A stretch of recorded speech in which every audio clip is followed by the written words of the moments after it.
a number of Republicans, including the Speaker of the House, that idiot Leavitt, who's press secretary, and others, are claiming that the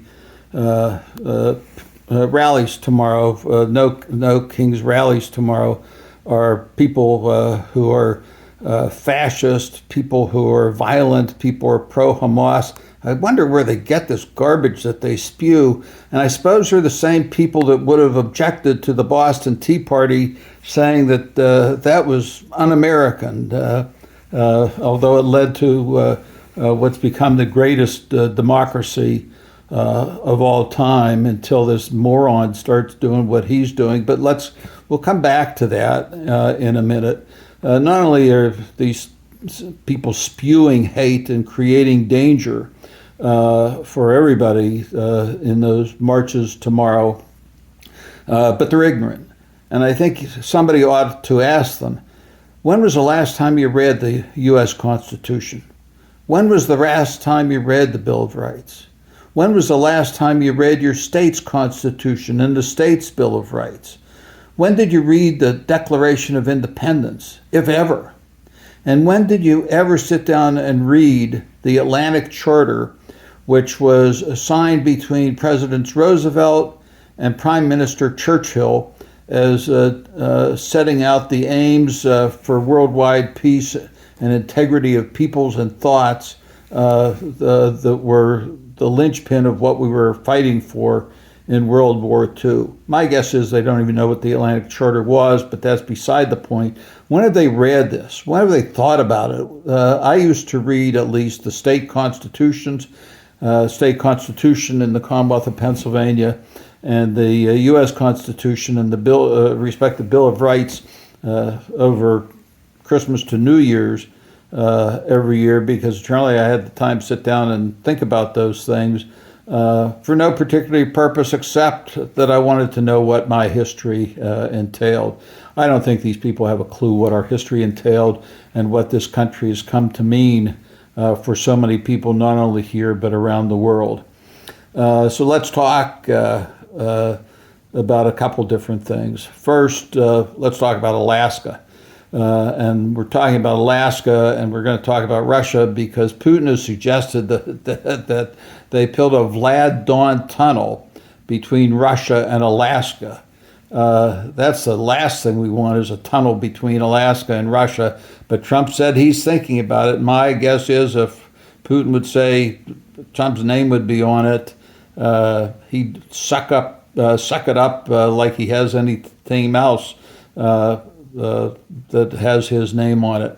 Meanwhile, with respect to Alaska, I think it was the EPA had canceled flood protections for parts of Alaska in June, saying it was useless, and all it was DEI generated. Well, the latest storms and floods throughout Alaska left 1,000 people having to be airlifted out, and the town of Kikikut, I'm not sure how to pronounce it, to be honest, has been flooded out. So why don't you tell the people in Alaska how much you think of them, because you cut out their flood protections last June, because somehow helping Alaskan natives in these villages is simply DEI. Meanwhile, Trump, who said that he was standing tough against Putin, has said, well, in about 2 weeks we're going to meet in Hungary. Trump is always about 2 weeks. He doesn't do anything. He can't even tie his shoes in 2 weeks, for God's sakes. They're probably slip-ons. I doubt if he can see his feet, except in a mirror from some distance away. But that's Trump. And now he's saying that in 3 weeks, maybe longer, he'll meet Putin in Budapest, Hungary. When somebody asked the whiz-bang brain of Carolyn Leavitt why Budapest, her answer was, your mom selected it. There's a real smart-ass remark from a lady who gives a bad name to blondes. So then we have Mike Johnson asked about the representative from Florida, Corey Mills, who's under ethics investigations. He's under ethics investigation for failing to report income and having income from foreign interest. He's under ethics investigation because he failed to properly fill out, I don't mean just fill out, but report his fundraising activities. He's engaged in other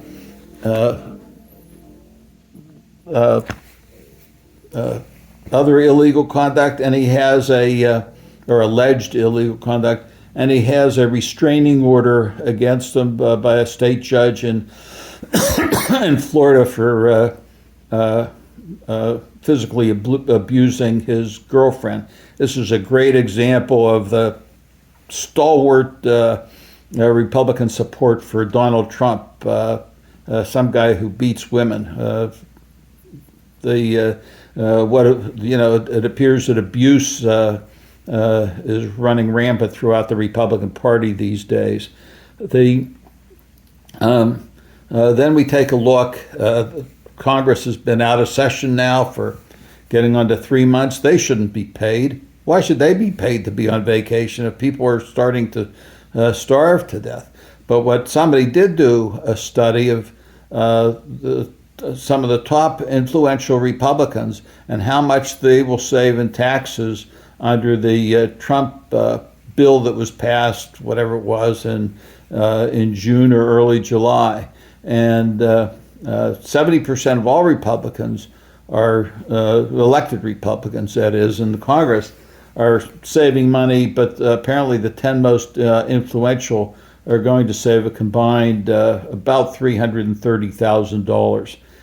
Think about that. The country goes hungry. Well, medical care is being cut off. These clowns are saving $330,000 out of incomes of over $1 million each. It's appalling. Finally, as Trump continues to bomb fishing boats in the Caribbean, it's now noted that the Navy picked up 2 survivors from the last boat. Little Marco Rubio hasn't said what they're going to do with them, but it's high time that they produce them and see what these people say is why they were bombed and what was on their boat. Trump, Little Marco Rubio, and Botox Pete won't say a word about what they're doing and what proof they have. So maybe we can get the 2 survivors, although they might be deep sixed, into one of the ICE gulags, just like a lot of other people.